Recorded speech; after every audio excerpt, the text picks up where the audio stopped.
Correlation Miner.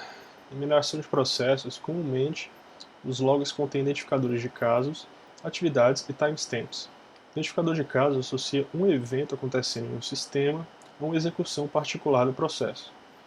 Então, por exemplo, com o identificador de casos vai ser possível construir um trace a partir dos logs, como é dito aqui. Isso permite que os algoritmos de descobrimento de processos, verificação de aderência e outros sejam aplicados. No entanto, existem sistemas, como alguns sistemas de IoT, fazem coleta de dados, por exemplo, uma fazenda remota, onde isso pode ser difícil definir um identificador de casos, tornando técnicas clássicas de process mining inviáveis. O algoritmo de Correlation Mining foi criado para modelar processos em sistemas dessa natureza, que não possuem essa definição clara de um identificador de casos. Então, o algoritmo trabalha apenas com nomes de atividades e registros temporais. Ele assume que todos os eventos acontecem de forma ordenada, sem a existência de dois registros ou mais no mesmo instante de tempo. Caso contrário, o funcionamento pode ser comprometido e modificações vão ser necessárias para ser possível a aplicação do Correlation Miner de forma apropriada. E antes de usar o Correlation Miner, vamos remover todas as colunas da base de dados hospitalar que estávamos trabalhando, deixando somente as atividades e as timestamps, que são as únicas informações que o Correlation Miner vai precisar. Então isso é feito a seguir. O Events vai ser o nosso Pandas Data Frame, e a gente está especificando aqui as colunas Action e Datetime, que é as que desejamos manter. Em seguida, a gente renomeia essas colunas para adequarmos os dados ao padrão do PM4Py, já que ele necessita que a ação seja identificada por esse nome, concept name, e o timestamp, vamos mudar aqui de datetime para timestamp, que é o padrão do PM4Py. Então, renomeamos e atribuímos essa variável EventSimplify. A gente pode dar uma olhada aqui numa prévia desses dados para ver que foram renomeados. E nós só temos aqui, né, as atividades, as ações e o timestamp, que são os únicos dados que o Correlation Miner vai precisar. Então aqui, diferentemente de outros algoritmos como o Alpha Miner, o Risk Miner, o Inductive Miner, o Correlation Miner ele vai ser executado a partir diretamente do Pandas Data Frame. Ele não é necessário gerar um event log para a execução do Correlation Miner.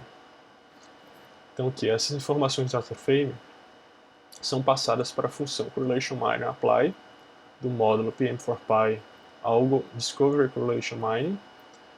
São passados como parâmetros o Data Frame de logs e um dicionário contendo os nomes das colunas. E é necessário especificar qual vai ser a coluna de atividade e qual vai ser a coluna de timestamp, para que o Correlation Miner consiga trabalhar em cima disso. Ele não vai identificar para a gente, né, automaticamente. Então a gente tem aqui nesse bloco de código um dicionário com os parâmetros, a chave de Activity Key vai identificar qual é a atividade, e aqui a gente passou o nome da coluna que contém a atividade, a chave Timestamp Key,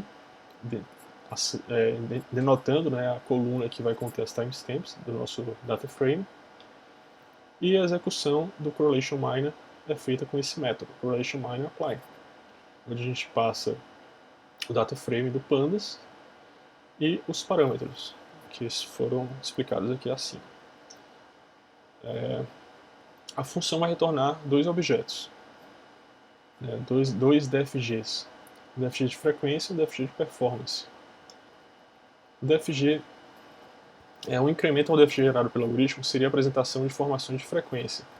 Para isso, precisamos computar elas utilizando métodos de Python mesmo, né? Não vai ser necessário utilizar nenhum método da PM4Py. O código abaixo compõe um dicionário a partir dos elementos existentes no vetor de atividades, computando o número de ocorrências de cada uma. Então aqui a gente vai criar essa variável Activities Frequency, que vai ser um dicionário onde temos onde cada chave será o nome de atividade e o valor será a frequência da ocorrência daquela atividade. Para visualizar esses dois DFGs, o DFG de performance e o DFG, DFG de frequência, né, gerados pelo Correlation Miner, a gente utiliza essas duas funções. DFG Visualization Apply, DFG Visualization View, foram as mesmas utilizadas na seção que explicamos sobre DFG, Directly Follows Graph. As mesmas funções, já que a Correlation Miner vai nos dar objetos que vão ser compatíveis com a representação do DFG. Então aqui, na chamada DFG Visualization Apply, que vai nos dar a representação do gráfico, né, para ele ser desenhado, é passado o DFG de frequência, gerado pela Correlation Miner, a variação, no caso, para ser gerado o gráfico, né, com informações de frequência, a gente tem que especificar que queremos um gráfico com variação de frequência.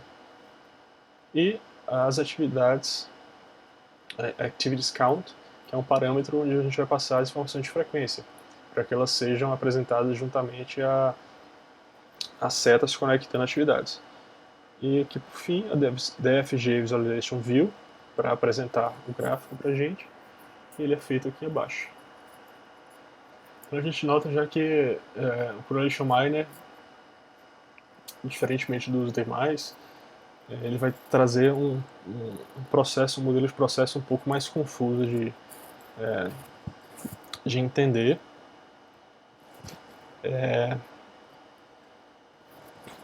E também porque isso se dá, né, porque ele vai estar fazendo uma inferência para as atividades. Ele é projetado, né, para casos onde não é possível geração de traces, de denotação de traces. Então como ele não tem a chave identificando, né, para poder conectar eventos e atribuir a um trace, o Correlation Miner ele depende unicamente das timestamps para fazer os ordenamentos apropriados. Nesse caso aqui, como nós temos atividades paralelas, por exemplo, na nossa base de dados hospitalares, então a gente vê que ele não fez um bom trabalho em comparação com os demais algoritmos. O resultado não foi tão bom, não foi perto do esperado.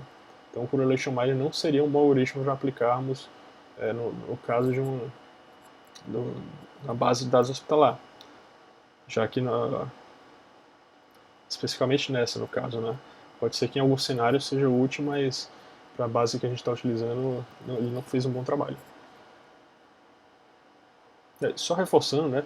Ele não consegue fazer esse bom trabalho justamente porque ele não consegue conectar os eventos e atribuir esses eventos a traces. Então ele não tem essa informação sobre traces, ele só sabe dos eventos e dos timestamps desses eventos. Então ele não consegue, se você tiver, por exemplo, no caso da base de dados hospitalar, 2 pacientes sendo atendidos ao mesmo tempo, ele vai confundir tudo isso, porque ele não vai conseguir identificar que um paciente vai estar deveria corresponder a um trace e outro paciente a outro trace. Então gera essa apresentação não ideal. E aqui também, para gerar a visualização com performance, é feita de maneira análoga à apresentação de frequência, a única mudança seria aqui o parâmetro passado a Visualization Apply, que nós especificamos aqui que desejamos informações de performance. E é interessante que ele próprio já converte também aqui a informação temporal, né, o tempo que decorreu entre um evento e outro, em dias, em horas, no caso aqui alguns estamos em segundos. E esse é o Correlation Miner.